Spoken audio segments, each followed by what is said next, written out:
For years, Venezuela's collapse played out like a slow-motion car crash. The world refused to look at directly hyperinflation, empty supermarket shelves, millions of people fleeing on foot while Nicolas Maduro clung to power behind a wall of loyal generals, Cuban intelligence officers, and oil-funded patronage. Then Donald Trump arrived in the White House and, for all his chaos and contradictions, did something no previous U.S. president had done so bluntly. He tried to remove Maduro not just with sanctions and speeches, but by stripping him of the one thing that had kept him afloat in Western capitals: diplomatic legitimacy. When Washington recognized Juan Guaidó as Venezuela's interim president in 2019 and urged allies to follow, it was not merely a symbolic gesture, it was an effort to erase Maduro as the recognized head of state in the Americas, to isolate his regime financially and politically to the point where the military would finally calculate that protecting him was more dangerous than letting him fall. In that sense, Trump removed Maduro from the community of accepted leaders in the Western Hemisphere, and for a brief moment it looked as if the pressure campaign might actually work.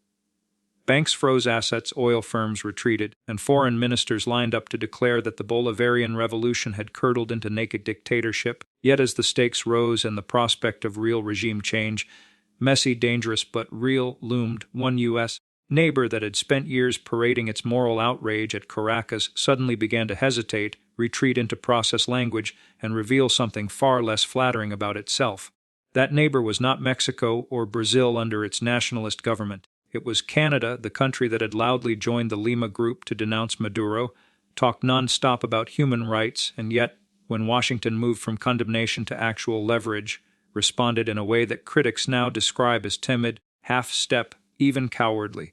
To understand why, you have to look at the choreography of those months through the eyes of Ottawa. Justin Trudeau's government, like many Western liberal administrations, had found in Venezuela a relatively low-cost stage for virtue. Here was a left-wing, anti-American strongman with a disastrous record, a clear villain who could be condemned without upsetting the progressive base at home. Canada sanctioned high-ranking Venezuelan officials, hosted meetings of the Lima Group, and posed as a human rights champion. But it also clung to its preferred posture, loud in rhetoric, cautious in risk. When the Trump administration began talking about all options on the table, hinting at military pressure, covert support for opposition elements, and a full spectrum of economic warfare, Ottawa's instinct was not to ask whether, at last, a coordinated push could crack the regime. It was to pull back into the comfort zone of multilateralism, UN resolutions, and vague calls for dialogue. In public, Canadian officials still denounced Maduro. In practice, they became increasingly uncomfortable with the idea that Washington might actually force the issue. When Guaidó called for mass street mobilization and segments of the Venezuelan military flirted with defection, the Trudeau government's language narrowed support for peaceful transition, warnings against violence from all sides, and above all a refusal to endorse any U.S. action that looked like hard power. Trump's team, whatever else you think of its competence, had committed to a clear strategic bet: starve Maduro of money and recognition until his backers cracked. Canada wanted the moral satisfaction of opposing a dictator without accepting the messy consequences of actually pushing him from office. This is where the charge of cowardice bites. It is not that Canadians were obliged to cheer every Trump tactic. They had legitimate reasons to fear a botched intervention, a refugee surge, or a regional war. It is that for years Canada had sold itself as a leader on Venezuela, a country willing to step up where others hesitated, and when the moment of truth arrived, it discovered it preferred the safety of distance. Ottawa would sign statements, host conferences, and freeze a few accounts. It would not, however, spend real political capital to pressure allies who were still hedging, to close off back doors Maduro used to move oil and gold, or to align its policy with the maximalist economic squeeze Washington was orchestrating. In effect, Canada wanted regime change without confrontation, justice without risk. Trump, for all his rhetoric about freedom and socialism, approached Venezuela with the same ruthless transactional logic he brought to everything. If you are going to declare Maduro illegitimate, you must be willing to back that declaration with something more than speeches. That could mean threatening secondary sanctions on countries and companies that still did business with his regime, tightening the noose on shipping, even quietly supporting elements inside the Venezuelan state who were ready to flip. Canada recoiled at that level of pressure. It wanted the world to know it saw Maduro as a thug. It did not want to be seen as colluding with Washington in anything that smelled like regime change.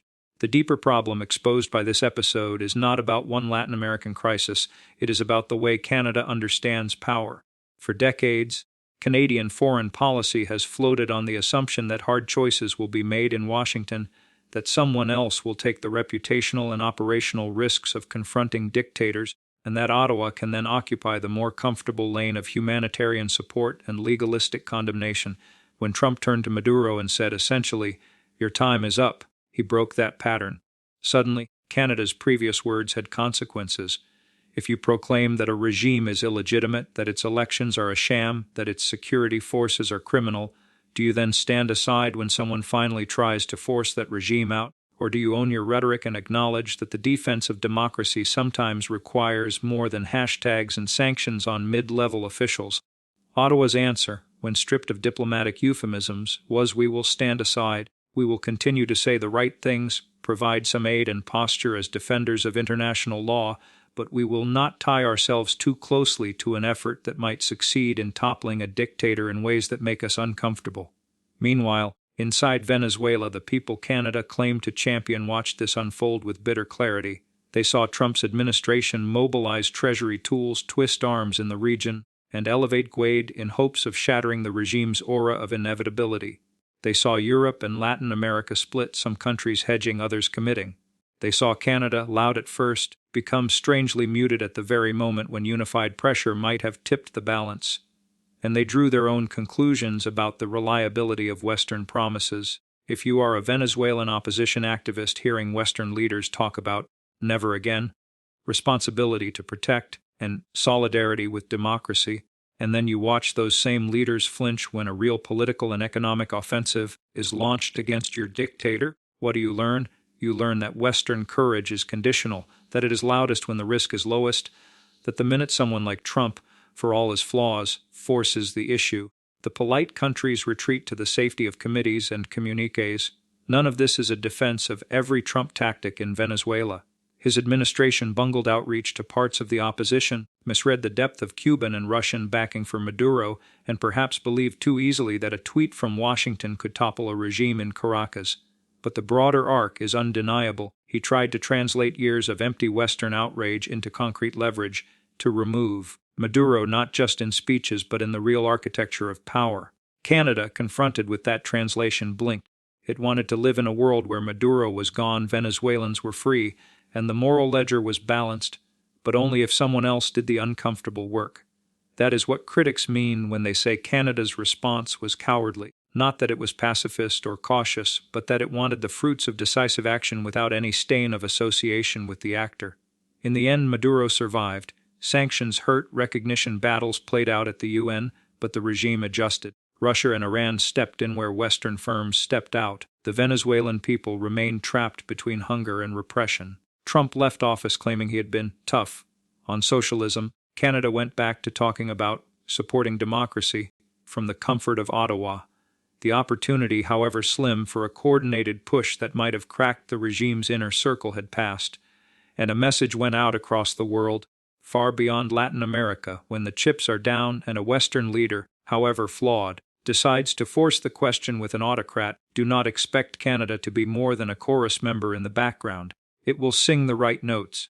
It will not step onto the stage. For viewers trying to make sense of this, the Venezuelan episode is less about liking or disliking Trump and more about seeing the gap between rhetoric and reality in Western foreign policy. Trump's Venezuela gambit exposed something about Canada that polite op-eds rarely admit: a deep preference for symbolic confrontation over strategic commitment. The removal of Maduro from diplomatic legitimacy was real. The willingness to back that removal all the way to its logical conclusion was not. And in that gap, dictators everywhere learned something useful. Moral condemnation from Ottawa is cheap. The real test is whether Washington is ready to go beyond words. If it is, count on Canada to shuffle its feet, clear its throat, and look for the exit.